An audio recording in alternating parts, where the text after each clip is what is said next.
Podcast.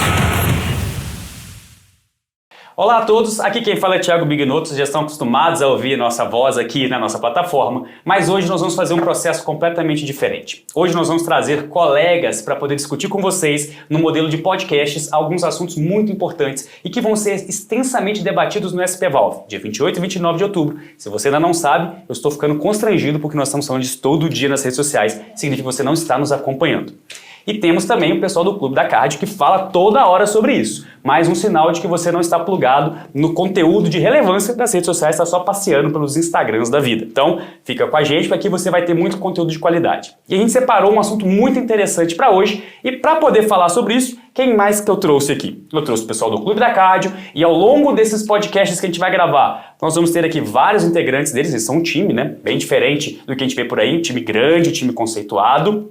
E a gente vai começar a falar um pouquinho com vocês sobre TAV. Hoje o foco vai ser TAV, estenose aórtica, insuficiência aórtica também. E a gente vai discutir vários aspectos sobre isso, não é, pessoal? Com certeza. Gente, obrigada aí pelo convite, viu, Thiago? É um prazer estar com você, fazer esse episódio em conjunto, nessa grande parceria para esse grande evento que a gente está ansioso. A gente brinca que a gente já tá com a roupa de ir pro SP Valve desse ano. Boa noite, eu sou a Juliana, estou muito feliz de estar aqui hoje, essa parceria do Clube da Cardio com o SP Valve e com o The Valve Club. O tema hoje é um tema bem legal, que é TAV, e que apesar de já ter 20 anos da primeira TAV, ainda tem muita dúvida. Então a gente está aqui para tirar a dúvida. Sim. Então vamos chamar nosso primeiro convidado.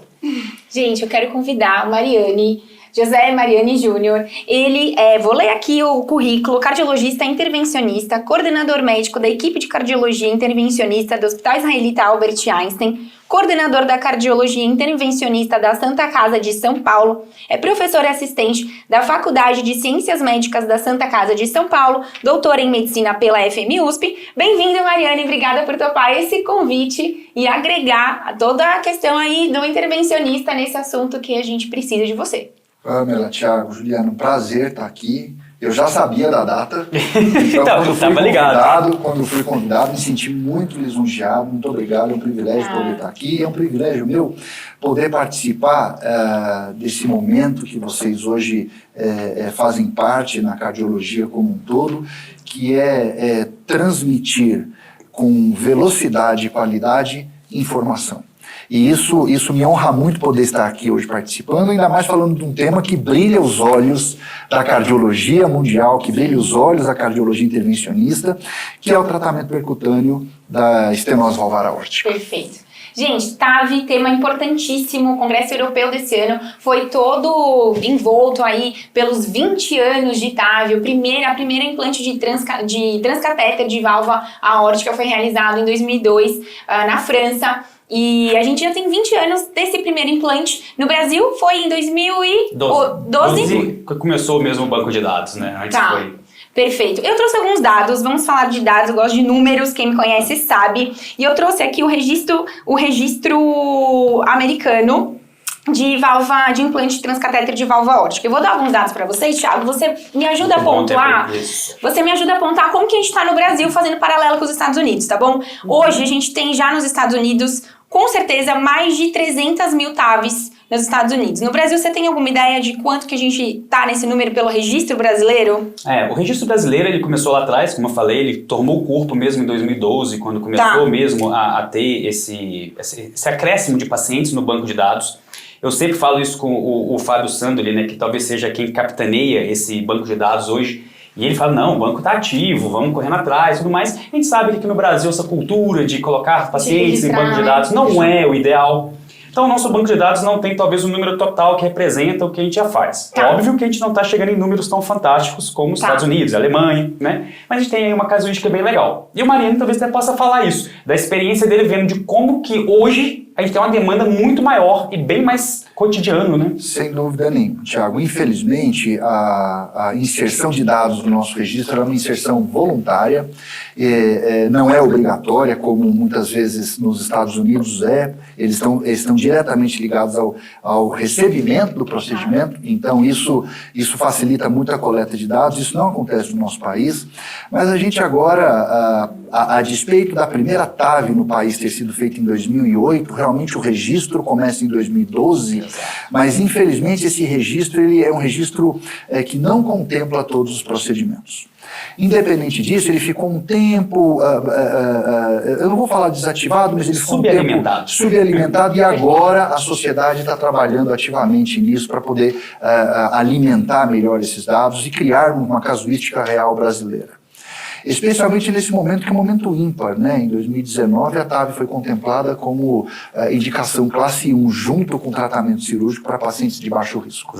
O que a gente tem assistido, portanto, no país é um aumento, eu não vou dizer ainda exponencial, porque a gente limita ainda a realização desse procedimento por causa do custo, a gente depende muito das fontes pagadoras, mas a gente vai assistir, sem dúvida nenhuma, nos próximos anos, esse aumento exponencial no mundo e no Brasil, nesse grupo de tão baixo risco, e isso é uma mudança de paradigma no tratamento dessa doença, né? Sim, pegando esse gancho, a gente sabe que a indicação da TAV ela foi crescendo, né? Primeiro era indicada para pacientes idosos, frágeis, de risco cirúrgico alto, depois risco intermediário, e a gente já tem essa indicação no alto risco. Então, para a gente deixar claro, hoje em dia, quais são as indicações? Quem é o paciente que deve ir para a TAV? É legal, né? Quando surgiu, né, os primeiros trabalhos de TAV, lá no Partner 1, o primeiro Partner era paciente inoperável, né, que foi a primeira paciente que era considerado como terminal, paliativo, e depois teve o paciente de alto risco comparado com o tratamento cirúrgico, né?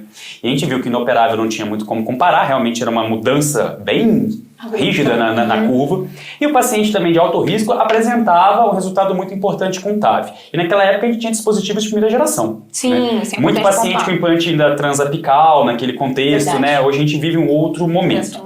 Em 2019, a publicação do Partner 3, principalmente, né, que teve essa diferença aí positiva para implante transcatéter, o Dr. Braunwald abriu o congresso, quando estava apresentando o trabalho, falando que naquele momento ele enxergava a cardiologia em duas eras. A era pré-TAV, a era pós-TAV, porque a indicação para pacientes de baixo risco cirúrgico de uma terapêutica que realmente mudava a curva de mortalidade tão forte quanto a antibiótico terapia na Segunda Guerra Mundial veio para ficar.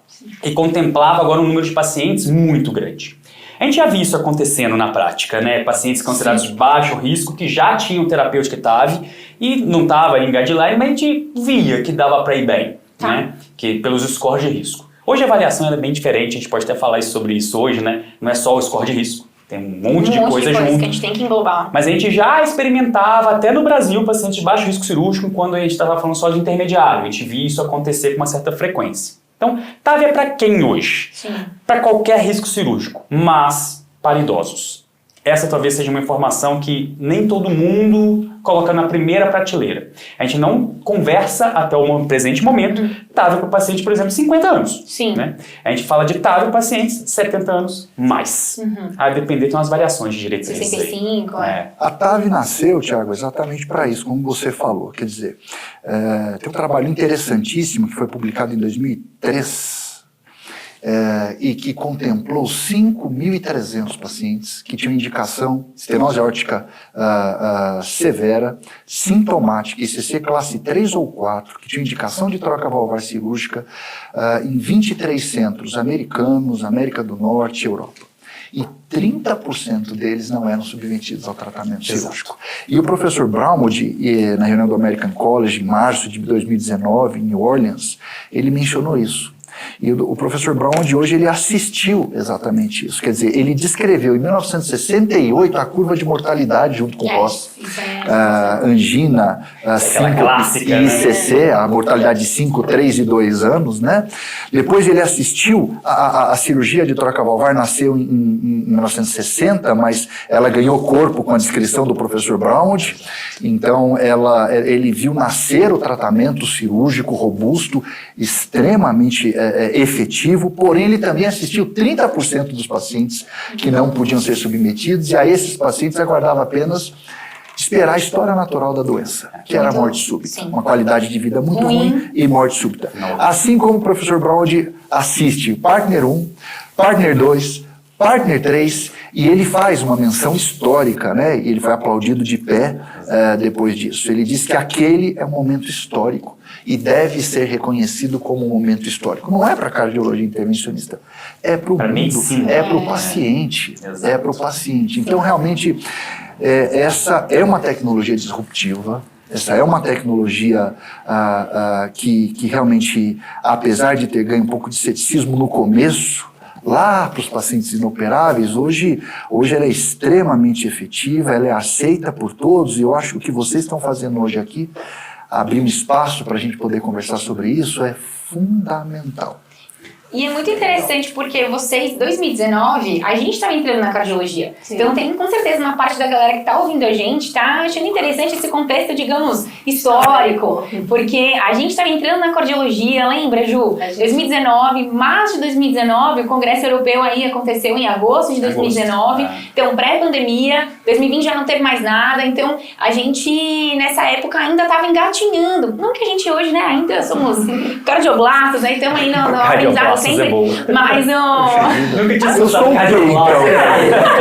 eu estava saindo da hemodinâmica da minha residência em 2002, quando o professor Alain Cribier fez a primeira tarde. Se vocês são cardioblastos, eu seria um quê? Mas obrigado. Mas me sinto um privilegiado, porque eu comecei a hemodinâmica com o advento da TAV, vi o primeiro procedimento no Brasil e tive a oportunidade de participar deste crescimento. Então, se é para entregar a idade, quando eu entrei na faculdade em 2003, vim para São Paulo com a seguinte história: você vai para um hospital gigante onde o pessoal lá fala um negócio de trocar válvula por catéter. Aí eu assim, gente, isso não existe, como é que troca uma válvula por catéter? Um dia eu quero ver isso. Sim. E hoje virou rotina, né? A gente discute isso aí, traz para a mesa de debate. Mudou a curva da medicina realmente, né? E aumentando, nesse crescimento de indicação, a gente englobando cada vez mais pacientes, tem alguns tipos de pacientes que não entraram nos primeiros estudos, né? Por exemplo, os bivalvulares e os reumáticos. Como é que tá essa indicação hoje em dia? É uma realidade a TAV nesses pacientes? Essa é uma informação legal, porque hoje em dia a gente vive a era dos protocolos randomizados, tudo lindo, perfeito, e sempre depois, 2, 3 anos que sai um grande protocolo que muda nossos paradigmas, partner, ou mesmo de outras alopatias, aí vem a história do mundo real. Agora vamos ver o mundo real, os pacientes fora, exatamente, os pacientes fora do guideline. Quando você pega um trabalho desse, né, que você citou o partner, qualquer um deles, extremamente rígido, né? Para você de fato ter peso estatístico científico. Então você tem que provar as coisas ali. E aí, isso já é o primeiro ponto de interpretação de ciência que a gente vê no mundo, né? A pessoa vê uma publicação, não lê a publicação, vai na conclusão, escuta alguém falando e fala assim, vou fazer para todo mundo. Então começa por aí, né? Um baita viés, que população é aquela? Qual foi o desenho do estudo? Sim. Ok, mas a gente não vai entrar nessa seara, senão a gente fica aqui uns 5 dias. E vai polemizar, enfim, não é essa a ideia. Mas hoje a gente vê, no Brasil, tem muitos pacientes com estenose aórtica calcífica degenerativa, que é o clássico disso aí. Mas nós vivemos num país onde temos febre reumática numa prevalência considerável. Sim. E a gente sabe que a evolução da doença, da febre reumática, é diferente da calcífica. Tem muito mais fibrose do que calcificação, por exemplo, né? Então não é incomum você encontrar um paciente com estenose aórtica reumática com score de cálcio baixo da válvula aórtica. E aí, se você olhar a guideline não quero saber mais nada, você vai contraindicar o procedimento em algum contexto porque não tem score de cálcio alto. Não é assim. A gente vê isso acontecendo, né, Marina? Tipo, o paciente bivalvular a gente já considera como normal o tratamento. Você pode, no máximo, escolher uma prótese e tal, mas se força radial, alguma coisa assim, a gente não vai entrar em questões técnicas do procedimento, mas te ajuda escolhendo uma prótese, né? Sem dúvida. E reumático também. Então, o bivalvular, para mim, já é uma rotina. Quando a gente fazia os protocolos no dente, a gente sempre queria incluir bivalvular, por mais que fosse polêmico e tudo mais. A questão é uma calcificação assimétrica. Sim. Né? Muitas das vezes assimétrica, que traz desafios para o intervencionista. Sim. Quem faz a imagem, quem faz a parte clínica, é bem tranquilo jogar a bola, né? A batata fica com outra pessoa. O que eu tenho na minha cabeça é que eu consegui guardar era que tinha muito a ver com a RAF, com a presença ou não de RAF, né, Mariane? Que isso adiciona ou tira uma maior dificuldade na hora de realizar o procedimento? Eu acho que esse é o assunto do momento. Tá. Quer dizer, todos os trials que contemplaram TAV estudaram pacientes com estenose valvarótica degenerativa. Os pacientes reumáticos prevalentes no nosso país, pouco prevalentes nos outros países que fizeram os maiores trials, e os bivalvulares, eles foram excluídos desses trials. Por isso, todos os guidelines brasileiro, americano, europeu contemplam a estenose valvar aórtica degenerativa do idoso, quer dizer, hoje mais do que 70 anos de idade, porque foi a idade média do Evolute Low Risk do Partner 3, mas até então a idade média desses pacientes era de 80 para 82 anos. Então nós tivemos um decréscimo substancial da idade média de indicação desses pacientes. E eu acho que hoje esse é o assunto do momento. Quando a gente fala de válvula aórtica, da estenose aórtica da válvula bivalvular, bicúspide, a gente contempla primeiro um paciente mais jovem. Exato. E aí entra em cenário uma outra situação que está agora começando a ser testado, que é a longevidade da válvula. Sim, eu não estou nem falando do resultado ainda Tá. da prótese, porque esse resultado, como o Thiago já mencionou, ele já está se equiparando ao resultado do tratamento da estenose valvar da válvula tricúspide. As próteses de primeira geração realmente deixavam mais leak para a valvar e davam mais BAVT. E é um consenso. Hoje, o resultado da TAV, ele precisa, no que diz respeito à insuficiência aórtica, ele tem que deixar o mesmo grau ou menos insuficiência aórtica do que existia antes. Sim. Então, se esse paciente não tinha insuficiência aórtica pré-TAV, ele tem que sair do procedimento sem insuficiência aórtica. Se ele tinha insuficiência aórtica discreta, ele pode sair com insuficiência aórtica discreta, até discreta no máximo. E esse não era um resultado com as próteses de primeira geração, com as válvulas aórticas bicúspides, então esta doença ficou um pouco afastada disso. Hoje, com as próteses de gerações mais recentes e com ganho de expertise e com algumas técnicas de implante diferenciados para cada tipo de anel valvar de distribuição de cálcio, os resultados são equiparados. Tá. Mas eles são equiparados, mas eu não tenho nenhum registro Exato. que comparou este paciente bicúspide com o paciente tricúspide. Então, sim, Thiago, nós estamos hoje nos aventurando, sim, a fazer e com resultados muito satisfatórios os pacientes de válvula aórtica bicúspide, mas eles ainda não estão contemplados nos guidelines. Isso é uma coisa. A segunda coisa diz respeito a esses pacientes são mais jovens. Então, a outra coisa é a longevidade da prótese.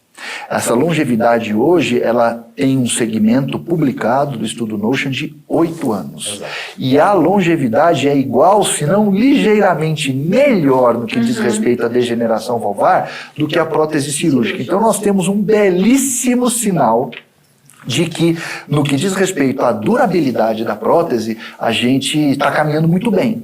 Muito bem. Então, toda vez que a gente fala de paciente jovem, nós pensamos em duas coisas: longevidade e acesso à coronária. Sim. Que é uma outra coisa fundamental. Antes fazia TAV de paciente com 85 anos de idade, você lembrava para não deixar ela fechar na hora. Depois você não pensava no acesso, porque esse paciente provavelmente já tinha um estudo coronariano prévio, já tinha feito um tratamento da coronária prévia e agora eu não vou precisar fazer mais nada com ele. E ele vai ter uma qualidade de vida boa nos próximos 3, 4 anos e provavelmente nesse período não vai precisar estudar a coronária. Hoje isso é uma questão. Então, realmente, o desenvolvimento de novas próteses, o desenvolvimento de técnicas que facilitam o acesso coronário, lidar melhor com a calcificação aórtica, que é da válvula bicúspide, que é diferente da tricúspide, lidar com anatomias que, por exemplo, às vezes a gente se depara com um anel pequeno, com a aorta um pouco mais dilatada, nós chamamos daquela anatomia tapered, às vezes a aorta do mesmo tamanho do anel, e às vezes o anel maior do que a aorta. Então tudo isso são estratégias que chegaram muito recentemente e que estão nos permitindo dar este bom resultado. Mas nós não temos estudo comparativo ainda. Olha só a importância de um heart-team avaliando o screen. É isso. Olha como isso, que muda né? a história, né? Porque Exatamente ele isso. falando, eu tô pensando na Tomo. Eu já, falei, pô, ia perguntar pra Ju, Heart Team, é isso? Exatamente A Tomo isso. entra com um exame que precisa, é essencial pra gente planejar o procedimento, escolher a prótese adequada. Nós não fazemos nada sem tomografia, Sim. pelo amor Por de favor, Deus. continue Vocês sabem pedindo. disso. E muito. Então, acho que tem papel tanto ainda no diagnóstico, né, com esse código de causa valvar aórtico, Muito que vai importante. definir. E que às vezes também gera dúvida, né, Ju? Sim, aqueles pacientes que têm área palpar menor que 1, gradiente menor que 40, né, estágio D2 e D3, que é, né, Esse Inclusive, vale um podcast à parte. Gente, eu não sei se foi proposital, mas a gente pulou quando indicado, D1, D2, D3, pulamos. Mas depois a gente volta. A gente volta nisso. Mas Conta, Ju. voltando da toma, assim, o paciente que já tem um diagnóstico de importante, que já vai ser abordado e que a intervenção proposta é a TAV, ele precisa do angiotomo, né? O que você olha no angiotomo? Então, primeiro, como é que pede o exame, né? Muita gente pergunta. Exato. O que eu peço? Porque não tem. Como tá? Não existe Exato. esse pedido, né? Então, geralmente é o angiotomo de aorta torácica e abdominal, que a gente vai ver desde a válvula aórtica, arco aórtica, Essa informação é muito importante Muito. pro clínico. Ele nem lembra. Exatamente. Não, eu quero ver a A gente válvula. recebe essa pergunta nos nossos E inbox. nós somos muito consultados pelo clínico como é que pede a tomo. Exato. Sim. É. Então é isso, é o angiotomo de aorta torácica e abdominal, porque a gente tem que ir até lá embaixo ver as femorais, que são as vias de acesso preferenciais, né? Perfeito. E aí o que é que tem que ver? O que é que eu tenho que olhar no laudo e quais são as informações que vai me dar? O anel valvar aórtico, o tamanho, a área, perímetro, o diâmetro, que vai ajudar o hemodinamicista a Mas isso eu escolher. também vejo no eco, Ju. Não. Eu vou jogar contra a minha especialidade. Não tem como a gente pegar a definição espacial da Não dá, tomografia. não tem um virtual, né? Sim, O anel sim, valvar sim, aórtico é sim, virtual. Então a gente sabe que a tomo vai medidas do melhor, anel, tudo bem. Calcificação também. O doutor Mariane falou Sim. agora sobre calcificação. A gente diz onde está a calcificação. A gente sabe que a calcificação subvalvar, especialmente na via de saída do ventrículo esquerdo, é um preditor de complicação, link paravalvar, rotura de anel aórtico. Então, esse dado é importante.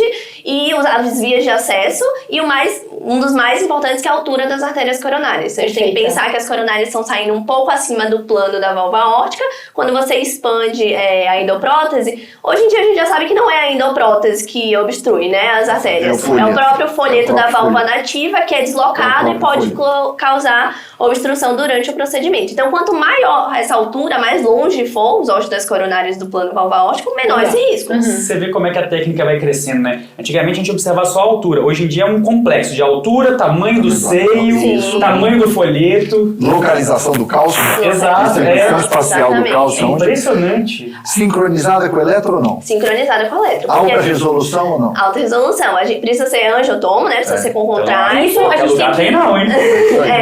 E por que sincronizada? Porque o anel valvar aórtico, ele pode dilatar um pouco durante a sistolia diástole. Então, a gente tem que medir na maior medida. Então, precisa ter um eletro para eu achar a sístole e fazer a medida na sístole. É como no eco, que é na mesosístole? É na sístole, é. Na mesosístole. Não, no Isso, máximo da sístole. no na máximo da mesosístole. sístole, isso. E agora uma dúvida, Thiago. Por exemplo, a gente tem pacientes que são renais crônicos, idosos, renais crônicos, função renal ali limítrofe. O papel da angiotomo tem o seu papel perfeito. Mas hoje, entrando aí no contexto de pacientes que talvez não possam realizar o contraste pela tomo, o nosso eco 3D, a planimetria, todas essas medidas que a gente consegue fazer pelo eco, no pré-TAV, né? A gente tá falando, lembra que a gente tá falando aqui do contexto pré-TAV. Como que esse nosso eco 3D, ele já consegue ser suficiente para dar essas informações para o intervencionista? A gente tem duas alternativas para pacientes que não deveriam utilizar contraste. Tá. Tem essa possibilidade da ecocardiografia tridimensional, e aí o transesofágico ganha muito peso, porque você ganha muito definição espacial e tornam-se métodos que são realmente bem reprodutíveis, né? O eco 3D transesofágico com a angiotomografia. Tem um R ali de 0,99, então é fantástico. Sim. Tá? Só que tem o problema de você ter que fazer, né, sedação, colocar a sonda e tudo mais. E também já existem técnicas de tentativa de utilização de outros métodos para fazer o famoso TAV sem contraste. Né, que agora, recentemente, até publicamos aí e conseguimos até prêmio em SOCESP, SBHCI, que é um projeto piloto onde a gente faz exatamente, você utiliza a avaliação dos acessos com CO2, você não utiliza, né, o contraste, a tomografia, e você utiliza a ecocardiografia e ressonância para poder ver também o anel aórtico. Tá, Junto agora com a tomografia sem o contraste. explica essa história do CO2, porque eu vi na palestra, eu fiquei aqui tentando juntar lá com o CRE. Tipo assim, Me explica. É uma ideia realmente bem simples, você consegue infundir CO2 na corrente. E aí, quando você O que um infunde aparelho CO2, detecta? a presença do CO2 dentro do vaso. Então ele desenha o vaso. Desenha o vaso todinho pra você. Funciona igual uma Como um angiotomografia. contraste, o CO2 Exato, funciona é um como contraste. contraste. Só que ele é absorvido e é exalado Exalado. pelo pulmão, sem nenhum tipo de... E o nome prejuízo. desse estudo, dessa maneira com o CO2, como chama? Angiografia por CO2. Exato. Angiografia Esse é o por nome. CO2. Existe um aparelho que faz isso. é uma técnica muito simples e a única limitação é que só pode fazer do diafragma para baixo. Exato. Tá. Então permite uma avaliação dos acessos vasculares muito poderosa, Tá. muito boa. A despeito disso, a gente tem uma série de 12 pacientes que nós fizemos toda a avaliação pré-TAV com 0 de contraste. Mas através através da combinação de exames. Então, ultrassom, ressonância e o eco 3D. Tá. E a escolha do tamanho da prótese, e tomografia sem contraste. E a escolha do tamanho da prótese, do tipo e do tamanho da prótese, a gente se baseou na distribuição de cálcio que a tomografia sem contraste mostrou para nós e na planimetria do eco. eco 3D. Vai me aproximando os Então, métodos. então essa combinação deu para a gente uma segurança muito grande para que a gente pudesse fazer esse tipo de procedimento. E vai muito bem. Inclusive, fazer a tomo o procedimento sem contraste também. Né? Existe uma tecnicidade do procedimento que eu preciso fazer o alinhamento dos 3 seios para eu poder posicionar, no caso é um catéter pigtail no seio posterior, que é o seio mais baixo, e é a referência anatômica desse catéter pigtail que mostra para mim exatamente onde eu tenho que liberar a prótese. Perfeito. Como você faz isso? Habitualmente, você põe um catéter pigtail, vê se ele está bem posicionado, injeta contraste e alinha os 3 seios e depois você faz a liberação da TAV.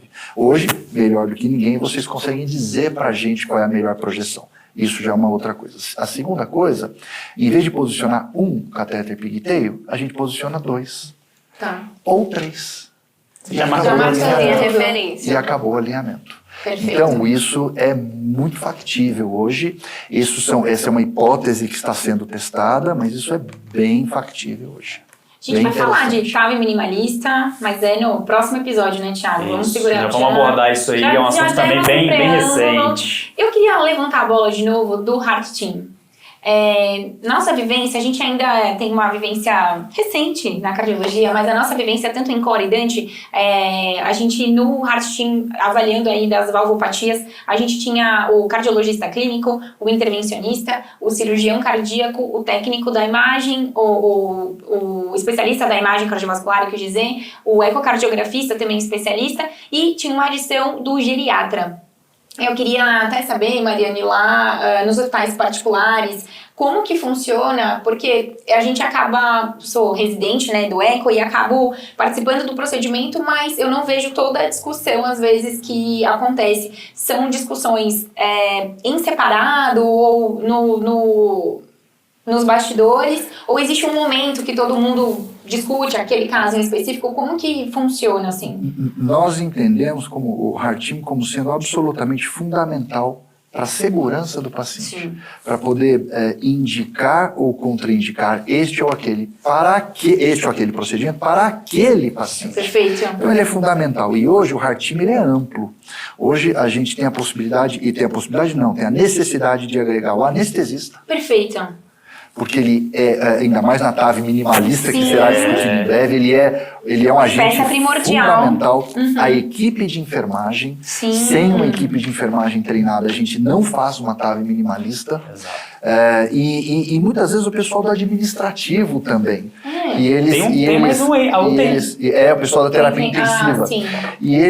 Porque eles dão todo o apoio logístico necessário junto a convênio, junto à família. Então isso é fundamental para nós. O Heart Team, hoje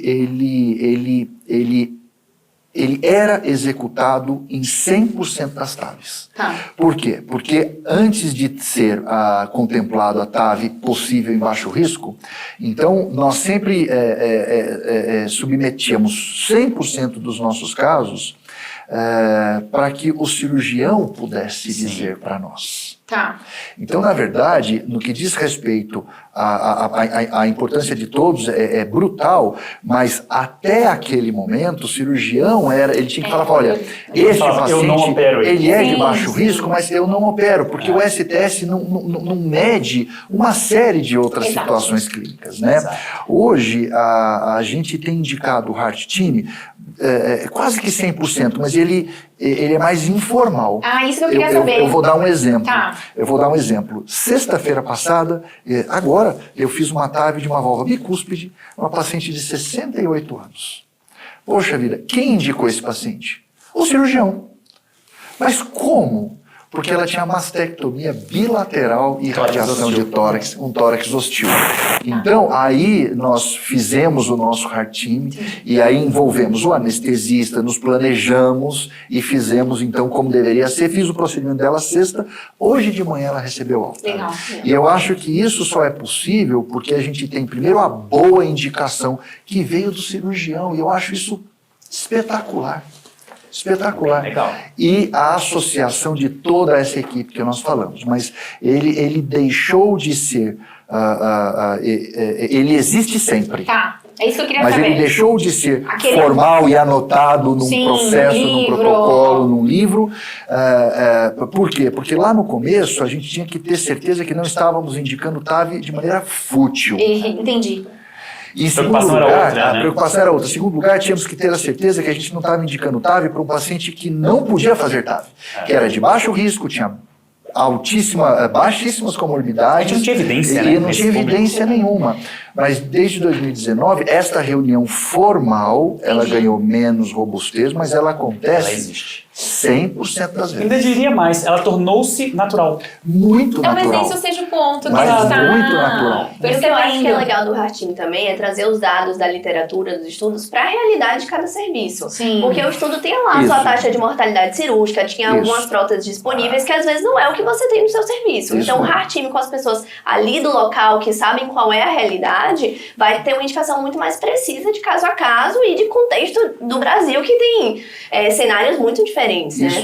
Isso é fundamental na medicina, não é só na TAV, né? Nós recebemos os grandes trials, o Brasil participa de alguns grandes trials, mas nós não somos os únicos, Cabeça, né?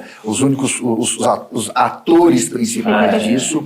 E muitas vezes a gente vê essas discussões, como TAV, como cirurgia versus angioplastia e muitas outras, e a gente contemplando, olha, esse paciente é melhor operar, mas o trial tal mostrou isso, mas a mortalidade cirúrgica do meu serviço é alta. É o contrário. Esse paciente é melhor fazer angioplastia, o trial tal mostrou isso. Mas o sucesso, a mortalidade da angioplastia daquele serviço é elevadíssimo. Então, é brilhante sua colocação. É aquilo que a gente falou no início. Não é só pegar um trabalho, né? É isso mesmo. E aí? Trazer para a vida real. Essa vida real, isso é fundamental. Você falou de heart team, eu tenho um comentário bem interessante Tá. sobre isso do ponto de vista clínico, que é o Perfeito. que as pessoas talvez nem pensem, né? Recentemente eu estava conversando com um colega meu que trabalha com oncologia e ele virou para mim e falou assim: e aí, Thiago, o que você pensa da sua carreira? Você vai atender paciente, fazer eco? O que você faz da sua vida? Eu falei assim: não, eu tenho consultório, eu faço eco, faço a parte de ensino, tem tudo isso daí. Tá, mas você gosta de ser médico? Eu olhei pra cara dele assim, que pergunta é essa? É claro que eu gosto de ser médico e tal. Eu falei assim, não, mas você se vê aquele cara sentado no consultório, o paciente chega, você pega e fala assim, você vai pra cirurgia? Você vai sei lá o quê? Aí eu olhei pra cara dele e falei assim, não. Ele assim, então você talvez não seja aquele médico clássico. assim, não, você não tá entendendo. Acho que o médico Não é O bem meu papel do médico agora é outro. É outro. Sabe, eu virei pra ele e falei assim, sabe onde eu me enxergo assim, com uma naturalidade dentro do heart?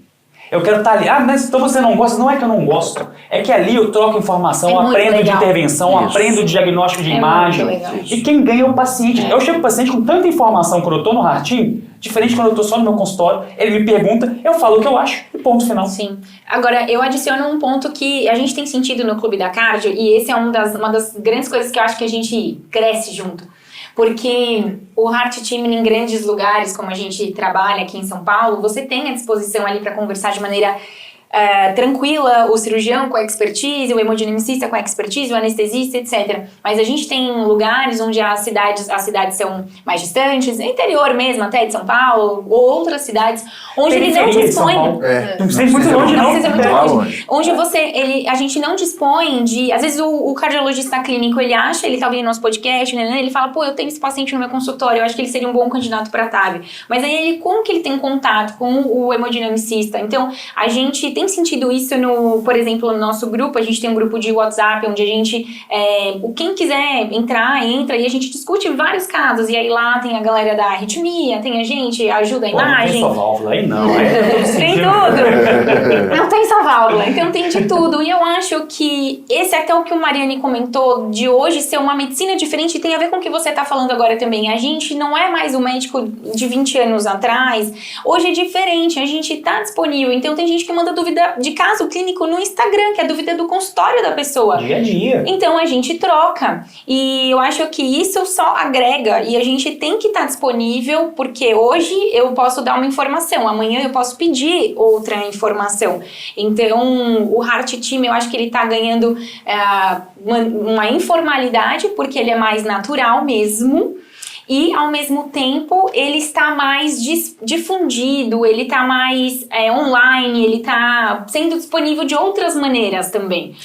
A gente vai lançar no evento um novo conceito de Heart Team, tá? Que abraça um pouco isso aí. Eu lembro. Não posso falar muito exato, porque senão a gente queima largado, o pessoal nem vai no evento por causa disso. Mas a gente vai trazer o conceito de Heart Team 4.0, que vai juntar um monte de coisa aí. Vai juntar o mundo digital, o ensino de cardiologia, a nova proposta de Heart Team e um pouco de metaverso também. Mas aí tem que... É a Não. modernidade. Meu Deus. Exato. O Thiago coloca metaverso nas palavras. Nós vamos trazer avatares. Isso. É que vocês não estão vendo, se vocês estivessem vendo que nossa produção aqui no fundo tá cheia de avatares aqui trabalhando com a gente. É no metaverso. Exato. Mas, Thiago, tem que ser a gente só vai saber quem é o Heart Team 4.0 lá no evento? Então, como é que a pessoa faz se ela quiser saber mais? Ela tem que se inscrever, não tem jeito, porque vai ter o encerramento do evento, vai ser a apresentação do que seria o Heart Team 4.0. Então tem que, não é só se inscrever, não, tem que assistir até o final. Exatamente. Até o último momento. Se você entender o evento, o nosso evento, você vai entender que ele já tem um pouco disso. Ele vai ser diferente, vão ser salas virtuais paralelas no ambiente presencial, ou seja, é uma forma de você trazer o metaverso como eu entendo e como o Mark também entende, né? O nosso amigo Mark. Põe o metaverso. Pelo menos assim ele desenhou o metaverso, que vai ser uma coisa que vai conviver com a gente em ambiente físico e digital tudo junto. Você vai entender isso ao longo do evento e no final do evento, no dia 29, final do dia, você vai entender exatamente a proposta que eu acredito fortemente, já conversei com algumas pessoas também que trabalham com tecnologia, de que isso vai se tornar uma realidade em poucos anos. A forma de você utilizar isso para o bem do paciente. Claro. A gente vai ganhar muito, tá? A parte médica vai ganhar muito. Então, assim, o que a gente está fazendo aqui de, ele teve que sair da casa dele, você teve que sair da sua casa, sentamos aqui, montamos tudo, isso vai ser na palma da sua mão, no seu telefone. Então, gente, se você não se inscreveu ainda, ouve esse podcast, vai lá no link do Clube da Cardio, se inscreve logo. Se inscreve pelo Clube da Cardio, eu vou puxar minha sardinha aqui, Thiago. Exato. Porque assim, né? Pode ir por lá, não tem problema vai lá não. no clube e se inscreve no SP Valve. Bom, Thiago, eu tenho mais uma grande pergunta polêmica. Vamos lá. Nos pacientes que têm estenose aórtica importante, mas são assintomáticos. E aí? O que a gente pode fazer? Eu já vou lançar fatores uma pedra complicadores que mais a gente utiliza para indicar a TAV, ou em que pé estamos? Early TAV, em que pé estamos? Quando essa conversa começou, os pacientes que eram considerados assintomáticos, eram submetidos ao procedimento, eram pacientes com disfunção sistólica do ventrículo esquerdo. Começa por aí, né? Então eram pacientes que de fato tinham outras doenças. Sim. E aí sim, você mostrou, né, na verdade não eram trabalhos feitos para isso, eram bancos de dados que mostrou que esses pacientes, em análise retrospectiva, evoluíam melhor quando faziam TAV do que os pacientes que eram tratados clinicamente. E aí vem a pergunta, putz, a gente deveria fazer nesses pacientes também que têm queda de fração de ejeção? E junto com isso teve até a discussão da estenose moderada. Sim, né? Foi naquele bolo ali junto ali. Sim. Então, essa é uma discussão. Outra discussão é aquele paciente que tem aqueles achados ecocardiográficos que falam a favor de muito grave. Né? E aí são pacientes que têm uma estenose aórtica tão avançada que esses pacientes, nós vimos já em trabalho sim randomizado, que evoluíam melhor do ponto de vista de sobrevida nesse grupo. Então, o paciente tem uma velocidade pico maior que 4,5 metros por segundo ou 5 metros por segundo. Temos duas literaturas aí. Na minha cabeça eu tenho 5, mas tem, eu sei. Mas 4, a publicação é interessante, porque a diretriz coloca 5. Mas se você olhar a referência que a diretriz usou, é um trabalho de 4,5. É muito doido isso. Tipo assim, mas eles colocaram 5. A mesma coisa que gradiente médio. Sim. 50 ou 60. A gente tá 60, né? A gente discutiu agora. O trabalho é 50. Vindo aqui pra cá. No caminho daqui, uma falou 50, outra falou 60. Pô, gente, cancela o podcast. O que deu certo foi a Ara Malvar, né? 0,75. Essa pelo menos. Bateu com tudo. Essa bateu tudo, exato. Mas, ok, você pode utilizar as duas referências, não tem problema. Sim. Eu acho que, na verdade, a diretriz foi redigida errado mesmo. Porque o trabalho de referência... Era 4,5. Então, Sim. mas também não vai mudar muito a nossa vida. 4,8. Não bateu 5, né? Isso não é assim, a gente não traça. Mas você vê que tem sinais de gravidade que esses pacientes provavelmente vai ter ele vai perder esse status de assintomático mais rápido. Tá. E como a gente não consegue ver paciente todo dia, isso talvez seja um grande benefício, né? Já o paciente que tem queda de fração de ejeção, eu acredito que na verdade o tratamento que beneficia ele é baixar a pós-carga. É isso. Ponto. Simplesmente isso, é o mesmo tratamento sem Aliviar esse cardíaco, só que de forma ventrículo, né? mecânica. Exato. Vasodilatar mecanicamente. Exato. Você derruba a pós-carga. Pode até ser que tenha passado a hora de tratar. Sim. esse Exato, paciente, né? exato. Pois bem, eu acho isso fantástico, porque eu acho que é o assunto do momento, né? Nós já sabemos agora em quem é sintomático quando Perfeito, tratar, sim, né? exato. E agora o Estágio D, assintomático, beleza. e eu faço aqui um comentário que eu acho que é muito importante. O grande problema é o seguinte: como esses pacientes são realmente assintomáticos? Essa é uma pergunta que eu trago para mim. Tem uma publicação muito forte. Eu sei. Então, como é que... O que eu estou investigando? Como eu estou fazendo a minha investigação para esse paciente para dizer que ele realmente é assintomático?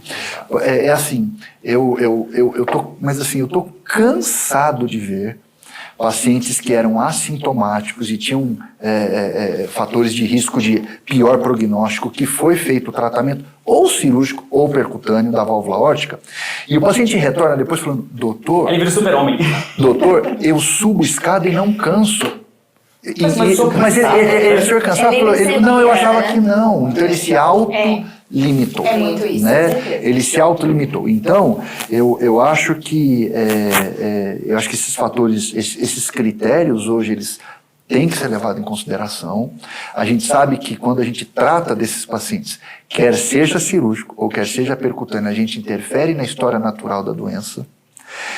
E quando a gente se depara com um paciente que é assintomático, realmente ele é assintomático, o que nós estamos fazendo para investigar o quão assintomático de verdade ele é? Nós não temos essa resposta. Será que é um teste de esteira? Não sei. Cardiopulmonar? O cardiopulmonar, eu não sei. Né, como ele entra como uma das indicações, indicações, mas e mais, a gente está falando de um paciente que não tem, idoso, que não tem só estenose aórtica, ele tem outras doenças que podem limitá-lo e fazer com que ele seja, entre aspas, assintomático. Né? E vou dizer uma coisa para vocês. Fazer tratamento percutâneo em paciente que ainda não tem esses critérios, por exemplo, não tem hipertrofia do ventrículo esquerdo, não tem uma distribuição de cálcio tão brutal, uma área valvar que não seja assim tão apertada, tecnicamente é muito. Mas é muito mais simples. É muito mais simples. Então, eu me deparei há pouco tempo com uma paciente de 78 anos, assintomática, que procurou pela primeira vez o cardiologista, mas já com todos esses critérios e uma hipertrofia ventricular esquerda brutal. Área valvar de 0,6, hipertrofia ventricular esquerda. Assim que a gente colocou a TAV, ventrículo suicida. Exato. Que também é um tema próprio, Ventrículo tá? Ventrículo suicida. Então, isso assim, eu acho que nós já sabemos, a gente acha que sabe tudo de TAV, mas nós sabemos alguma coisa. E esse paciente foi... É como se fosse o iceberg que a gente está começando a afundar agora. Acho que está muito claro para nós, no que diz respeito ao paciente com mais de 70 anos de idade, estenose valvar aórtica, de válvula tricúspide degenerativo. Mas tem uma miríade de outras situações que nós precisamos ainda ganhar mais robustez e evidência. Começando a ver que ele existe. Exatamente. Há pouco tempo a gente não sabia. Isso é uma dos brilhantismos dessa tecnologia quando chegou. Está fazendo com que todos nós estudássemos esta doença de uma maneira que nunca foi estudada antes. Eu acabei de dar um exemplo. Em 1968, o Dr. Brown falou: vocês vão operar quando tiver ou angina, ou síncope, ou ICC. E ficou assim até 2002, quando chegou a TAV. Talvez a gente tenha que identificar outros marcadores. Agora, eu acho que esse é o momento. O próprio Brown falou isso. Eu comecei a rever esse meu gráfico. É isso mesmo. Que marcadores? Tem estudo já com ressonância que mostra que a presença de fibrose, vista na ressonância pelo realce tardio, ou até a fibrose intersticial, mesmo que é mesmo? o aumento do espaço extracelular, esses pacientes têm um Tem é um fator prognóstico, né? Então, talvez pesquisar a fibrose seja um outro dado pra gente identificar os pacientes que vão evoluir pior. Strain, isso que eu tô falando, aqui na minha cabeça tá o strain. A gente tem cada vez mais dado, inclusive no estenose aórtica moderada, porque alterações de strain me ajudam no número 15. 18, 15, tem trabalho com 18, 15 e 19. Tá. A diretriz utiliza o de corte de 18. 18, né? Mas 15 aumenta muito a mortalidade. 15 aumenta muito a mortalidade no strain. Aí entra outra discussão, 18,2, mas o strain de 15 já diz, em número absoluto, né, diz pra gente que esse paciente vai evoluir de maneira, ele vai ter maior mortalidade. Então indica pra gente que a gente tá diante de um paciente que vai se beneficiar com certeza de uma intervenção precoce, se assim podemos chamar, porque ele já tem alteração do strain. Mas aí tem que no caso, para pedir essa ressonância, não tem diferença, é a ressonância de fibrose, né? Tem que ser com gadolínio, porque a gente tem que ver e fazer o espaço extracelular, isso, como a um pré e pós-contraste. Perfeito. E essa sua tese? A minha tese foi ver eletrocardiograficamente esse mesmo achado que você vê pela tomoressonância. Tá bom. E foi o marcador mais robusto de mortalidade em um ano do que queda de fração de ejeção. Perfeito. Porque a queda de fração de ejeção, ela vai... A minha impressão na fisiologia, da fisiopatologia da doença é que ela é muito tardia. Exato, ela já estava na frente. Então você consegue ver uma coisa mais robusta que está bem antes. Mais precoce. Né? Bom, acho que vale a pena a gente encerrar esse primeiro nosso bloco, Perfeito. Né? Até bem poder tomar água, porque a gente vai começar o segundo. Isso aqui é igual jogo de futebol. Então é isso, Thiago, só um parênteses, porque a gente comentou do cirurgião. Sim. E eu só fiquei com uma dúvida pra gente finalizar de verdade. Sempre é polêmico. Não. Quem que ainda hoje vai pra cirurgia de troca valvar aórtica? Tá. A gente consegue... Nesse caso, pensando na estenose aórtica, só porque, coitado, tem um residente da cirurgia vindo. Vai aposentar o cirurgião. Não vamos lá. Eu vou trazer os casos mega borderline, não. Só a indicação bem clara. Bem clara, indicação clara. Anel aórtico muito grande. Tá. A ortopatia associada. Nos bicúspides, bivalvares aí é muito frequente. Exato. Ok? Paciente com idade menor do que 70 anos, a gente ainda não discute, embora os trabalhos pegou de 65 para cima, mas não tem nenhuma diretriz que permita que você faça numa idade mais jovem. Ok? Paciente sem condição de acesso nenhum, embora tenha vários outros acessos possíveis. Sim. Existe, né, paciente assim que tem essa inviabilidade de acesso. E centro que tenha expertise.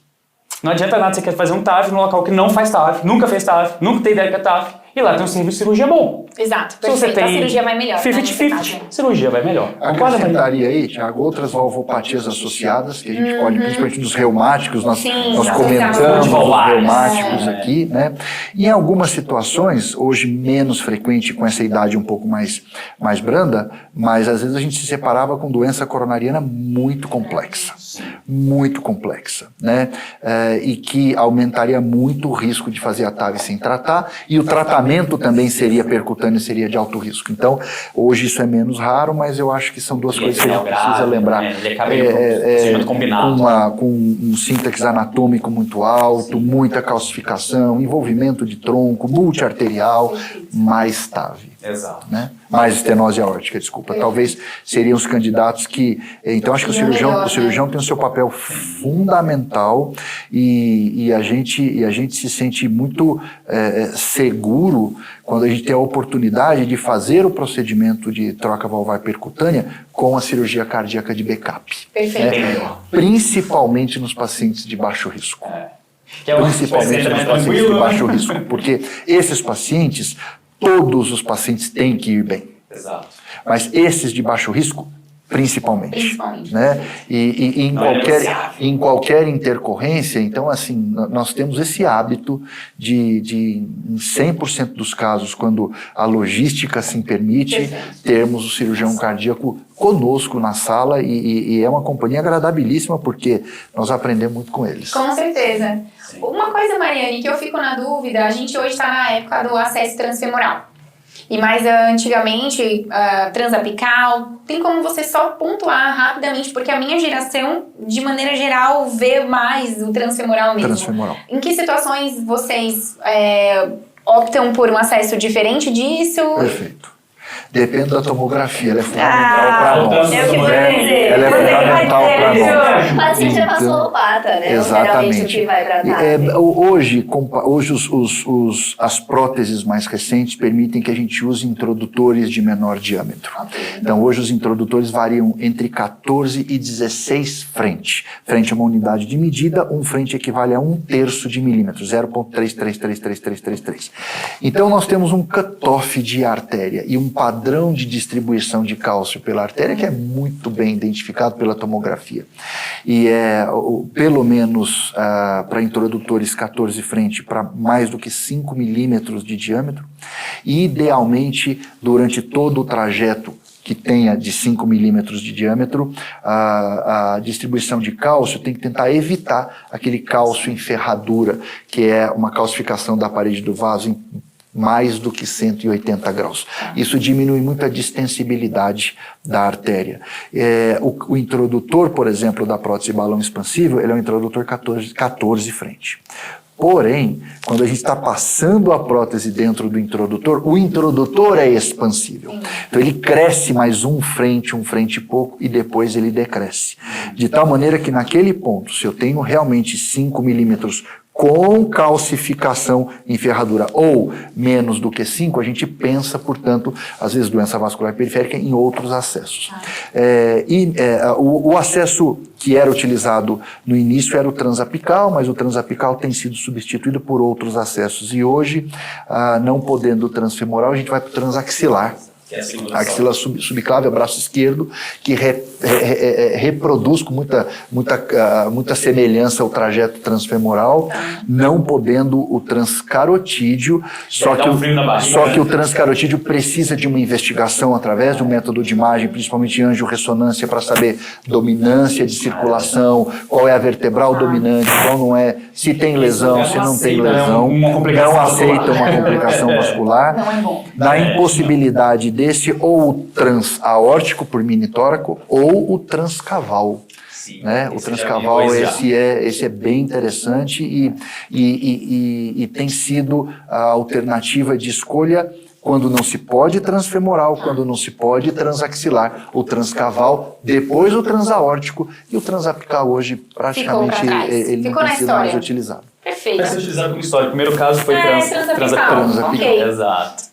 Muito bom, então vamos terminar o primeiro bloco da discussão. Se vocês estão acompanhando a gente, vocês vão ver que a gente vai fazer vários assuntos aqui em vários blocos para a gente poder exatamente abordar todo o conteúdo necessário para você ganhar um pouco mais de conhecimento com o pessoal do Clube da Cardio.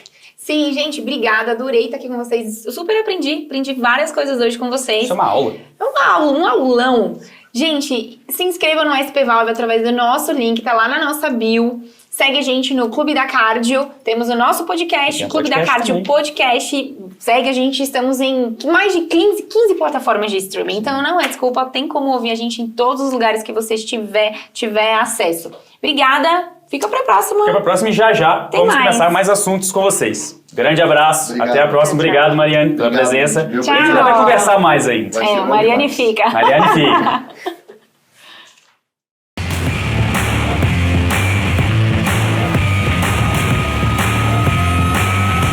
Valvecast.